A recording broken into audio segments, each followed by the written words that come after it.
After playing and reviewing Ultimate Muscle Legends vs. New Generation on the GameCube, I found myself unexpectedly drawn into the Kinnikuman series. That curiosity sent me on a mission to track down and play every Ultimate Muscle game, just to see what goofy antics each game brought to the franchise. And next up on that journey is the Muscle Grand Prix series. Welcome back to Retro Revisit, the series where we take a look back at the games of the past and see if they still hold up today. And if you love over-the-top wrestling action mixed with anime-style chaos, then today's games might just be right up your alley. We're taking a deep dive into Kinnikuman Muscle Grand Prix Max and its sequel Grand Prix 2. Two PlayStation 2 titles based on the legendary Kinnikuman franchise, known in the West as Ultimate Muscle. Originating only as arcade titles in Japan, these games eventually made their way to getting a port on the PS2. Unfortunately for us in America though, neither of these games received a proper US release, so I had to play the Japanese versions. Navigating the menus was a bit tricky at first, but thanks to Google Lens I could actually get a rough idea of what most of the menus meant to navigate around. And I've always enjoyed playing import games, and the language barriers never bothered me. It actually reminds me of my childhood.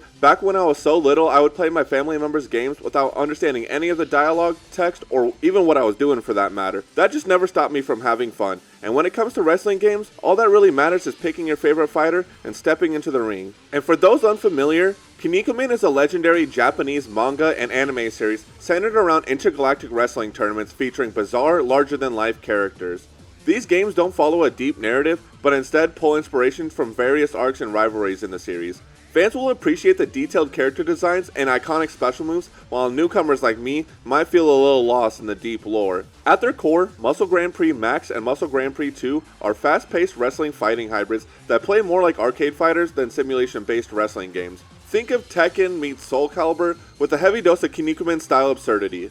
I played these games across multiple live streams, giving myself ample time to get a feel for their gameplay style. And my first approach was just to run through the arcade mode blindly, testing out a variety of characters. Their arcade mode follows your standard fighting game formula, progressing from match to match against increasingly difficult opponents before facing the final boss. And let me tell you, I don't know what the hell they were feeding the final characters in each game, but the difficulty spike was insane. It was smooth sailing through most of the arcade mode, only to crash into a brick wall when I reached them. It took me an excruciating dozen or so tries to finally beat each of the bosses. After the grueling arcade run, I moved on to see what they had in store for the story mode. Well, what little there was of it.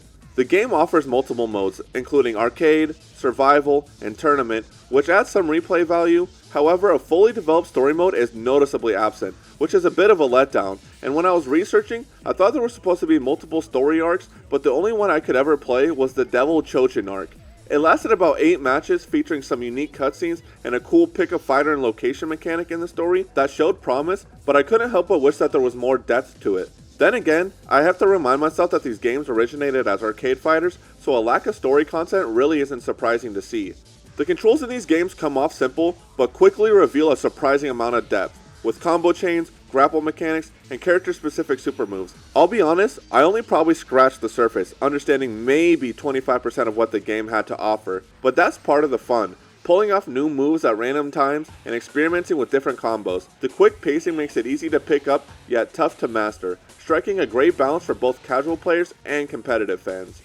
The best way I can describe it though, is if you've ever played any of the skate games and how you'd have to flick the analog in a certain pattern to perform a trick was what you had to do while pressing the attack, grapple, or special buttons to perform your desired move. For a while it felt like a really weird and off way of mapping the moves, but it quickly grew on me throughout my playthroughs, and I imagine if you're in an arcade setting with the joysticks and buttons at your hands, this would probably feel super fun and incredibly nostalgic. For being PS2 titles, both of these games look fantastic. Their cel-shaded character models perfectly capture the anime's distinct style, with fluid animations that bring each character to life. The arenas are vibrant and filled with details that fans of the series will recognize, and the special moves, they're pure Kinnikuman, over-the-top, physics-defying, and loaded with explosive flair. I have to say, these games have some of my favorite visuals out of any wrestling or fighting game. The way everything moves, from the characters to the effects, makes every battle feel dynamic, and even though I've never gotten the chance to actually watch Ultimate Muscle, playing these games and seeing the bizarre character designs has convinced me to pick up the series on DVD. I think one of the biggest selling points of these games has to be their massive rosters. Muscle Grand Prix Max already featured a great lineup of around 16 wrestlers, including icons like Kinnikuman himself, Robin Mask, and Warsman. But Muscle Grand Prix 2 took it even further, expanding the selection to over 30, with even more fan favorite characters. Each wrestler has their signature moves faithfully recreated, and I've never felt like there was an issue with balancing. Every character played uniquely, and it was easy to jump between them without feeling lost or burnt out. So does Ultimate Muscle Grand Prix Max and Grand Prix 2 actually still hold up today? I'd have to say absolutely, especially if you're a fan of the Kinnikuman series or looking for a unique wrestling experience. Both games are love letters to fans of this series and surprisingly solid wrestling fighter hybrids. They're fast, fun, and visually striking, with an expansive roster full of colorful characters.